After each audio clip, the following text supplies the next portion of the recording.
Did you know that the average college graduate owes more than $37,000 after graduation? And less than 54% of high school graduates heading off to four-year colleges actually graduate within 6 years. Hello, I'm Jamila Freelain, author of Free Money for College and the founder of Encouraging Words College Prep. Now, in my new book, I tackle these issues head on. It is filled with more than 50 tips, resources, programs, and college and career preparation information. My new show on the Wake Up Call radio and TV broadcasting network is an extension of that book. Each week, you will be inspired by a tremendous student or a tremendous community leader, and sometimes both. You'll also learn how to save money on college costs. So tune in each week to get inspired and learn something new all at the same time. Encouraging Words Show. I'm Jamila Freelain, your host, and if you haven't caught this show before, then you're missing out. You definitely got to stay tuned and keep watching more episodes of the Encouraging Words Show. Now, the Encouraging Words Show, for those of you that are just tuning in and may not have seen the show before, we're dedicated to students and parents everywhere. So whether you're in middle school, high school, or you're an adult even returning to school, this show is for you. We want you to leave this show being inspired, learning some different tips and strategies about college and career prep, and also understanding how to save money in terms of college costs. Now, today I have with me a wonderful, self-proclaimed comic book geek. He's also an author, a college professor, a journalist, a podcaster, and a superhero, as a matter of fact. Da-da-da. So, without further ado, I have with me today as my special guest, Charles Easley. Thank you. Thank you for letting me hang out with you guys. No problem. I'm so glad you could join today. Thank you. So, true to the word, encouraging words, I know you to be a very inspirational and very positive person. And as an author, you've written some books called The Misadventures of the Urban Nerd. Let's tell the listening audience about that book. Well, The Misadventures of Urban Nerd is basically about a young black boy who grew up in the inner city. He's it's around the 70s, so we got afros and bell bottoms and, P-Funk and the flashlight. And he's just this little black boy who refuses to let society, his family, the kind of neighborhood, any kind of external forces basically determine who he's going to be as a little black boy. So he's into comic books, he's into sci-fi, he's into reading. Wow. He's an intellectual, and Urban nerd. He's a nerd. But like back then, we've kind of evolved into nerd being cool. Right. Back then, it got your butt kicked. Yeah. So he was So he which I think speaks to his character because he kind of stood into that character and basically uses his imagination to really kind of get out of all kind of like crazy adventures growing up in the inner city. So he kind of walks to his own drum. Wow. Yeah. And from what I understand, then, you've not just created one book, but you created a series based on this character, Brandon Bailey, right? Right. Yeah, Brandon Bailey, or BB. Or BB. Okay. Good old BB. Because we all got nicknames. That's right. Pookie, BB, gotcha. Little man, all that. So his family brands him as BB. That's why his family, his friends call him BB.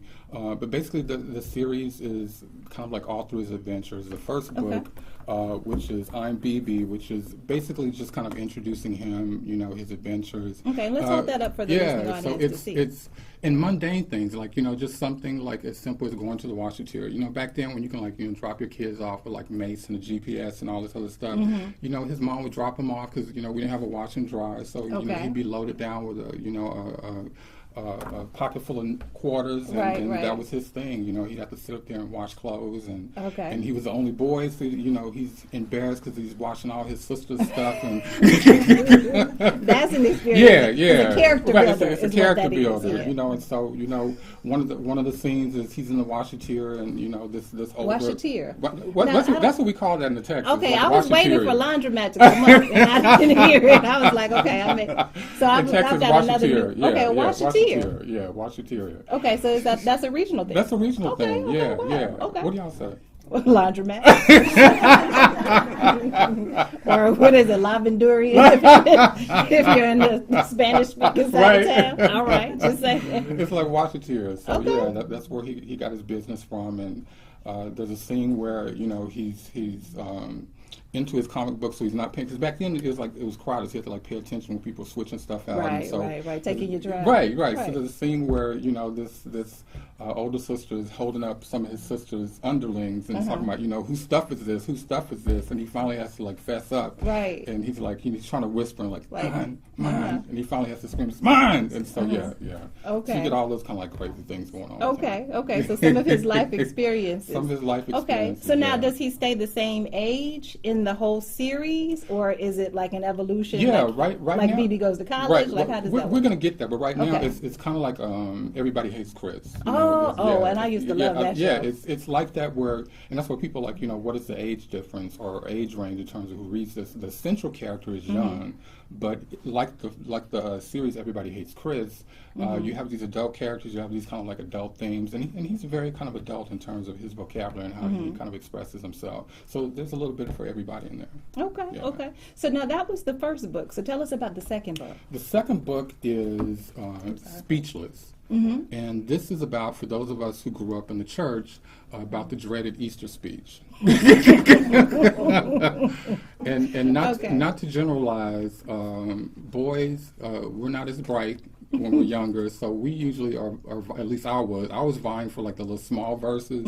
You'd have like, you were strategic. Yeah, I had my cousin, she'd be, reciting like, 10 chapters of Deuteronomy, no problem. But I get stuck. And so, this anxiety and stage fright and he's trying to like, go, because he's frozen once before and he gets called out. And so he's like, that's still in his head. And so he comes up with this scheme of, with a walkie-talkie, and his friend Specs is going to try to help him get through this. And of course it backfires, and he's up there kind of like freezing, and it's when the people are like, let the Lord use you, and when you hear that, in church terms, that's like the Apollo, they're about to pull you off. It's like, so all these people are like, what's wrong with you? Like, I didn't know that little Easley boy was slow. It's like, so. So he's getting all this, he's hearing all this, and he finally sweats through, but gets through it. But again, using that kind of imagination to kind of get through that trauma. So, Gotcha. Yeah. Okay, awesome. And then the third book in the series. The third book is Wild Kingdom, and this is all about his kind of love of animals. I'm really showing my nerd status. Like back in the day, there was a entity we called what you call the sea monkeys. Oh yes. They were like little baby shrimp, but they sold them as sea monkeys. So like it was like this big farce they played out on young innocent minds. Impressionable minds. Like he saved up his little money, saved up his coins to send off for these sea monkeys. So he's going by the advertising. He's gonna have like these little this little family, and they're gonna like talk and do tricks and all this kind of stuff. Right. So it's like this big to do, and he gets his friends involved, and he's been talking smack around the neighborhood. He's gonna be the first one to have this sea monkey family, and they have this big show, and then there's like this like sub theme of back in the day when I grew up in the inner city, people didn't put their dogs in the backyard, they just kind of roamed around, and so you had like these pack dogs that would attack on trash day, because that was like one of his duties, to protect the trash on trash day, and we called it pack. So it's like these like little dogs that were roaming around would like band together on trash day to go attack. It's crazy, I know. So he did that, and so he has this big event, and they're talking about the sea monkeys, and he has this whole thing with his sisters. Like, he's the oldest. His sisters don't like him. Like, you see this in the first book. His only duty, especially growing up in Texas, is his main duty, and his only kind of weird relationship with his sisters is to kill cockroaches. Like, that's the only time they talk to him. That's his sole responsibility. Like the other time he's a nerd, like get out of my room. But his duty as the older brother is to. And in Texas, the cockroaches, they fly at you, and they're like this big. You hit them with the raid. That's like banaka to these things. It's like that doesn't do anything. The roaches are like. When your roaches use your cologne and they're making long-distance phone calls, those are like roommates. They're not roaches anymore. So, that's what he was dealing with. Okay. Yeah, so you get all of that in there. Okay, yeah. Wow. So a lot of this then is autobiographical then. It is autobiographical. It has been kind of like my therapy. It sounds like. Yeah. And what brought this about in the first place? Like, how did you come up with this series? I mean, I know you lived some of those experiences, but I think it's brilliant that you put a pen to paper for that. What made you do that? I think part of I went through this kind of life transition, if you will. I'd worked for over 20 years as a career educator, and I was really good at it. And I think that I'd spent my career basically helping my students and other people kind of find their voice, hone their creativity, and kind of find their way. And then I went to the point where I was 12 years at this one institution. The last 5 I was over the film program, and what happens in corporate, America, they downsize, and I looked up, and by no fault of my own, I found myself displaced, and so really it became this responsibility of taking the time to say, now it's time for me to honor my gifts, and so making sure that I spend some time developing that, and so that's where this came from. I started with the blog, and that kind of branched off into writing for QC Metro, then Creative Loafing, and then now a contributor for Huffington Post. And this is kind of like the fictional kind of part of that creative muscle that I've been exercising. Gotcha. And what would you say you've gained? What is maybe 1 or 2 lessons that you've gleaned from the experience of writing these books? Definitely kind of like, again, being true to the wonderful thing about BB is he's not just a character. He really is this kind of manifestation of my creative voice. That, I think a lot of times, as adults, we have this creativity, we have these dreams, and that gets displaced and we get sidetracked. And so he kind of manifested itself, and when I was ready, he was always there waiting. And so he was like, I've been waiting for you to kind of give me some attention and do this thing we've been talking about since we're little. And so he really kind of helped me get through a dark place of working through that kind of that transition in terms of, if I'm not an educator, who am I? Right, because you strongly identified with that so much until you probably had to. Right, when I thought somebody took that away, then I had to kind of find my bearings again. But it's kind of like when Toni Braxton, had to file bankruptcy, people were like, they're like, what is she going to? Well, her God-given gift is to sing, so they couldn't take that. Right, so, it was still there for sure. My gift's still there. Okay, and again, we have Charles Easley with us today. We're going to go to a break quickly, and then we're going to come back. After the break, we'll talk a little bit about Charles's path in terms of college and his career path as well, and then, of course, we'll also leave you with a college prep tip. One of the things I forgot to mention is the show for today is, this show and every show under the Encouraging Words umbrella was actually initiated by this book, Free Money for College. So the book is really based on college and career preparation for students and parents, and I'll tell you how to get the book at the end of the show if you're so inclined. But definitely everything that we talk about in terms of college prep tips is what we relate in the show is directly related to one of the things in the book, or some of the things in the book, as a matter of fact. So with that, we'll come right back from the break. Okay, and now we're back from break, and if you're just tuning in, we have with us Mr. Charles Easley. Charles Easley, again, is a self-proclaimed comic book geek. What else? Educator, filmmaker, author. All of the above. Journalist, media pimp. There you go.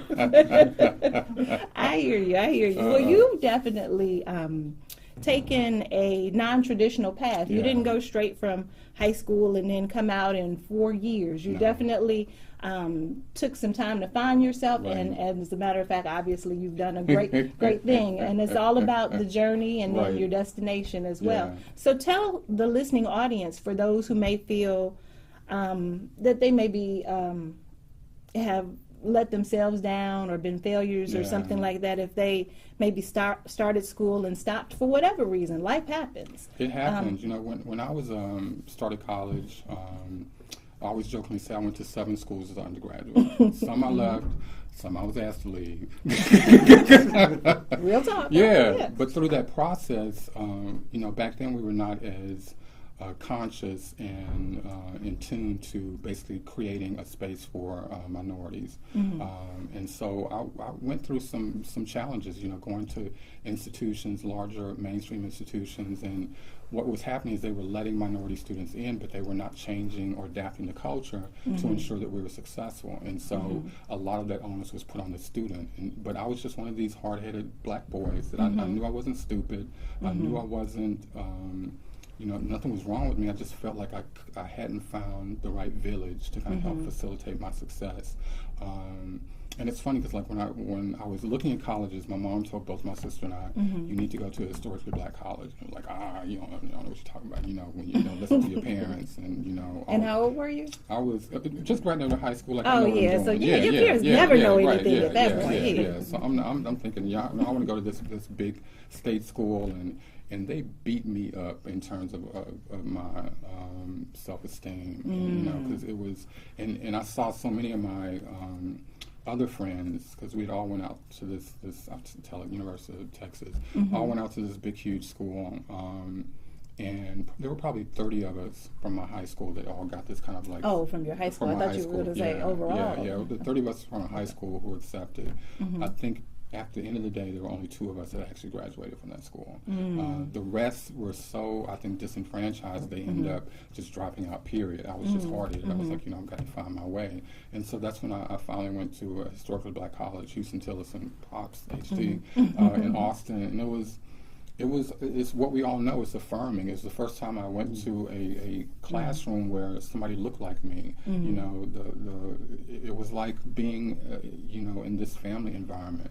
The woman in financial aid was like my aunt. The president was black. The administration was black. It was the first time after all those schools I ever had a black male as an instructor, as a professor. So it was just profoundly affirming. It was almost like, somebody, you were in the UN and they're giving these like speeches in a foreign language and you're like, I don't know what anybody's talking about. And then all of a sudden you go in this classroom and like somebody clicks on your closed caption. Like, so you had the translation. Right, yeah, I had the translation because they were delivering content in a way through a cultural filter that I understood. And she's still one of my wonderful mentors, Dr. Denise Berry. She's the one that really took me under my wing. And again, I credit the HBCUs and what they do.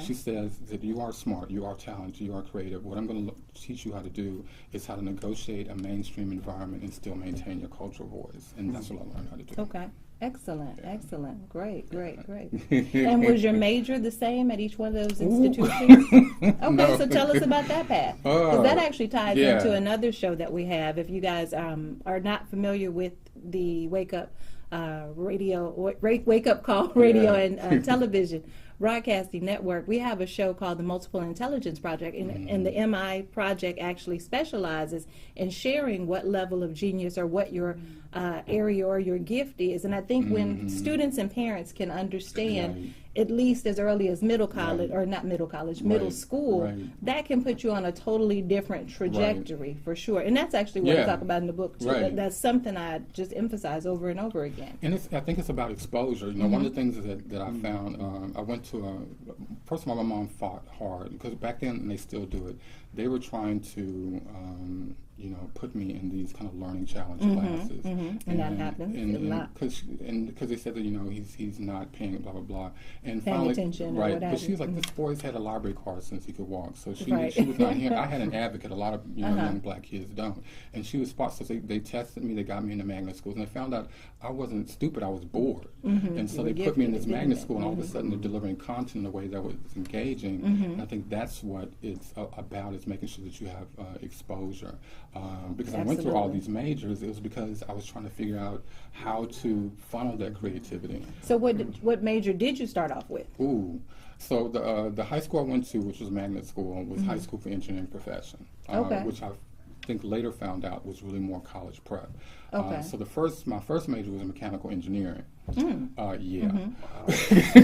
so I'm in this class again, in this physics class, and that's when I knew it's like, okay, this is not the major for me, because my first physics class, it was like closed caption. I mean, they're like talking this stuff, and I'm like, there's equations, and I don't understand any of it, and so I changed my major and went from, I think, engineering to everything from like radiology to marketing to advertising. And then finally, I was always good in English and those sort of things. And finally, I got into, by the time I got to the HBCU, they didn't have marketing, but they did have this thing called mass communication. Okay. And so all of a sudden it just kind of clicked. It's like, the engineering part, I was technical, that part. So all of this kind of like, cameras and editing. And also this is around the time that Spike Lee was kind of making his way. So the whole notion of being, a black person and being in the industry and doing this for a living was real. And so what I found is through that process is that I took that kind of, technical curiosity that I had and, parlayed that with, the creativity of being, at the end of the day, a storyteller, which is, culturally what I come from. My grandfather was a minister and, uncles and that kind of griot tradition. Right.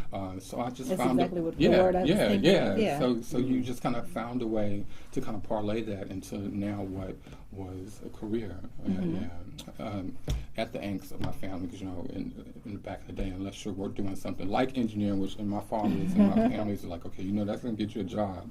I don't know about all this camera stuff. He was like, right, yeah. It's like, I don't know. Ain't nobody said nothing about that. Okay, so where do they stand on that now? I think the wonderful thing about my family is they trusted that I think at the end of the day, our families want us to be happy. Absolutely. And they saw that what I was doing, really spoke to my spirit, and they saw how I was passionate about it, so coming home and becoming like, the unofficial, storyteller and videographer for the family. And I've lost, my grandparents, both my parents, and so I have these wonderful memories that I'm an uncle, not just an uncle, I'm a great uncle. So my nieces have kids, so I have a great niece and a great nephew. So I have this kind of wonderful repository of all these family members, of people, right? So and culturally, we haven't done that, so it's been nice to kind of start that tradition. Wow, look at you, Mr. Henry Louis Gates. I know, right? Just trying to put it out there. Okay. Well, I think that's great. I really do. Good. And I'm glad that you shared your path, because not everybody takes the same way. And, you've ended up at a great destination and you're, a success story in your own right. So I think that's very positive. And somebody watching this is definitely going to get inspired from that, because I think oftentimes I meet students and parents a lot of times, and just depending on whatever the circumstances were, they maybe had to quit school, or like you said, they might have left, or they might have been asked to leave. Either way. We walk out with our heads held high. That's right. That's right. But when you think about it in all seriousness, it's not about where you start off, it's where you finish up. Right. And truly, because of the lack of, a lot of times, of early college exploration and early career exploration and just the not knowing what you don't know, I think people provide the best information and direction that they can, but in today's age too, because I think you and I probably went to undergrad around the same time. A lot of us were first generation college students, and you're having to go in and kind of negotiate this on your own, and here I am older, and my mom couldn't be an advocate because neither one of my parents had went to a college situation like that. Same here, So and it's hard. It's like I had.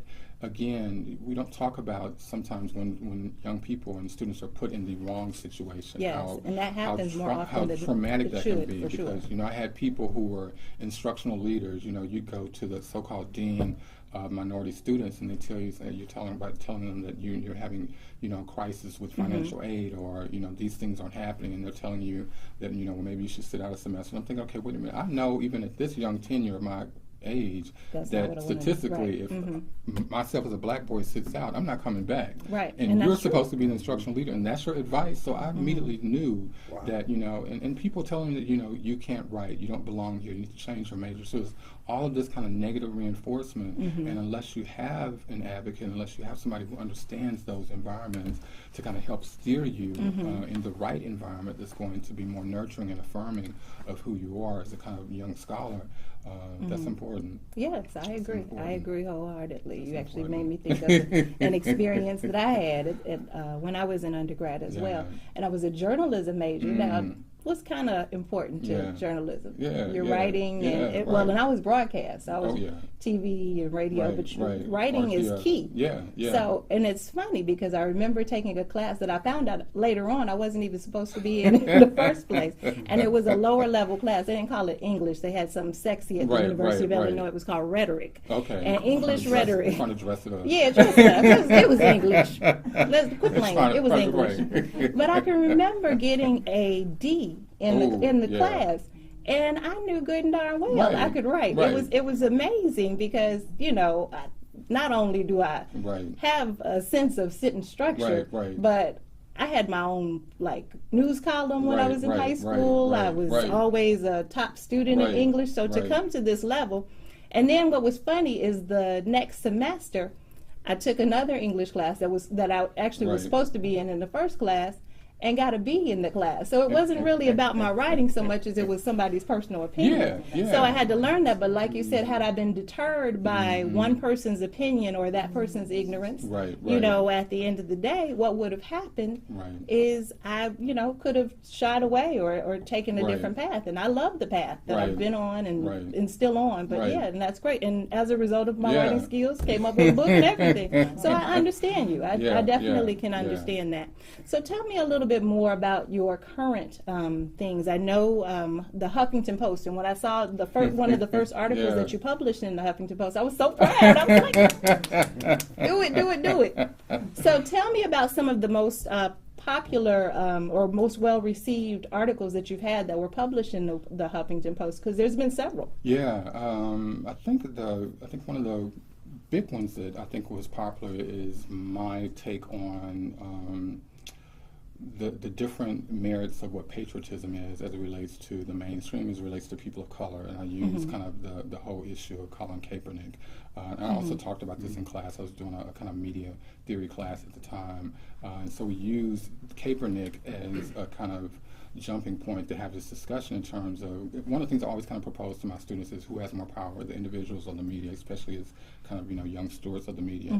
And so we use this as a kind of litmus test to talk about, here we have an individual who just with his voice and platform, has basically, created this movement and given so many other people voice. And so that got a lot of feedback and turnaround, but it's been kind of multiple projects, with the writing. I have a wonderful podcast with co-host Doc Honeycutt, and who also has a show on this network. Hey, Doc. and we have a wonderful podcast. We're going to have a young brother on tomorrow who's running for city council. So it's getting some notoriety, and people are kind of tuning in. And for BB, we have another friend of mine, Veronica Pearson. When I was in the early stages of just kind of posting excerpts of the book, she called me, and I was in the library at Betty's Ford, my second office.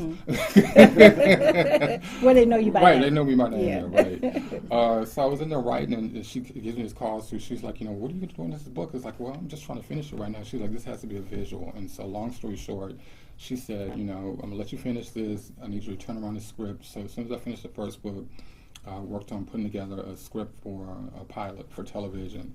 And we shot in a month, probably in 2 days, but over a month's time.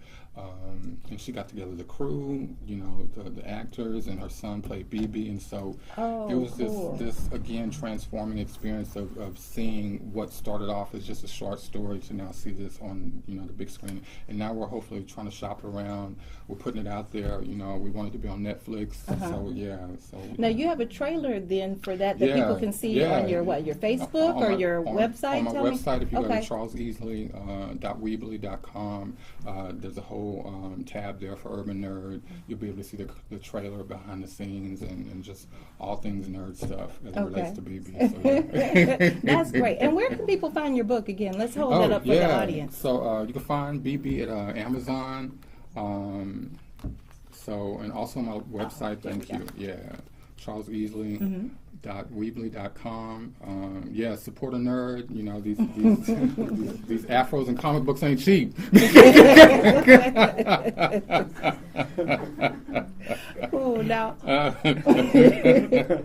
want to thank you for being such a wonderful guest. Thank you. Now, before we wrap up, of course, I always want to wrap up on a tip of, or with a tip in terms of college and career preparation. And one of the shows, actually the last show that I did was an adult who was returning to school, and that one got so many views and so much positive feedback. So one of the things that I wanted to do is to speak to some of you who may be returning to school, because we kind of talked about that. You may not necessarily be the traditional high school student coming right out the gate. You may just, taking that scenic route, and now you're ready to get things started. So for those of you who are not familiar with this term, if you're looking at going back to school and you've already completed several credit hours, you want to look at a degree completion program or an adult degree program is what they're also called. A degree completion program is really best suited for someone who's maybe completed between, say, 30 to 65 credit hours or so. And the reason that I say those are beneficial is because typically those programs are designed with you in mind. A lot of times they're accelerated, a lot of times they're online, or they're offered as an evening class, or they're offered as evening classes. And then in addition to that, for someone who does a degree completion program or adult degree program, the other thing about that is that it allows you to maximize those credit hours that you've already learned or that you've already earned and be able to transition directly in. A lot of times if you're transferring, let's say, from one region of the country to another, or if you're going from what they call an AAS degree to maybe then trying to transfer into a bachelor's degree, you're going to lose a lot of your credits. But if you're going into a degree completion program or an adult degree program, oftentimes they have it set up and structured so much that it's a little more liberal in terms of their transfer policies.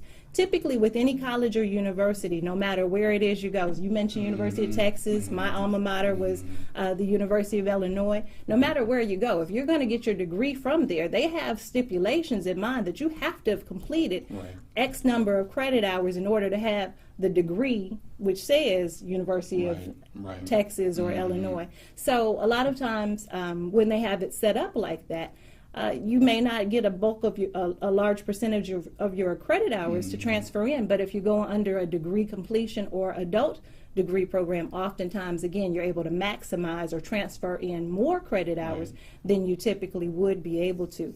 Now, the last slide that you're going to see for today is actually geared towards sharing with you who would be best suited for a degree completion or degree completion or adult degree program. And those are going to be individuals such as these. So those who've maybe served in the military, oftentimes if you've served in the military, you may have earned some credit hours or some training. And oftentimes some of the training that you've learned or you've earned can translate into certain credit hours. So that's one of the advantages.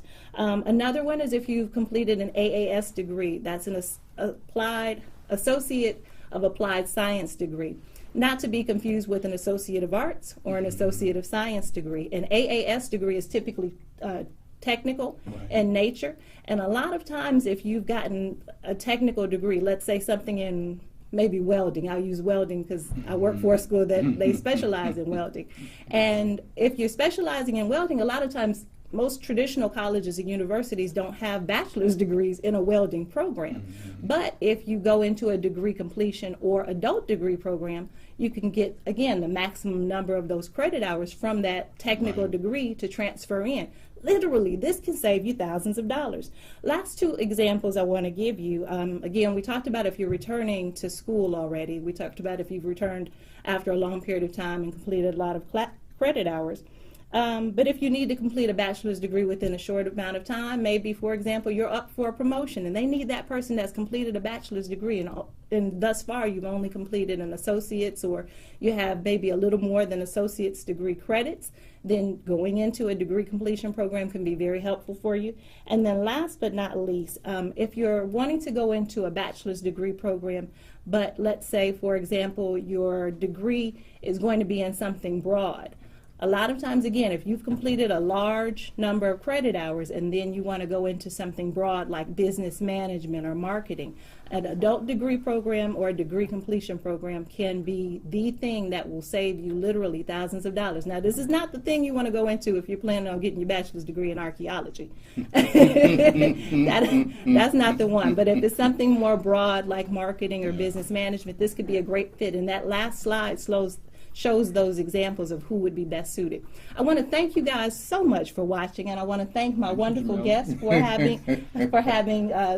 for taking the time, I should say, to come out with us. Again, the book Free Money for College, it'll show you on the last slides where you can pick that book up.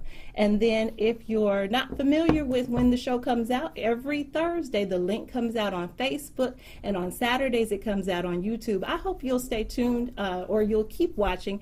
And again, I'm Jamila Freelain, your host. This was the Encouraging Word Show, and thank you for watching. Very cool. Thank you. Well, thank you.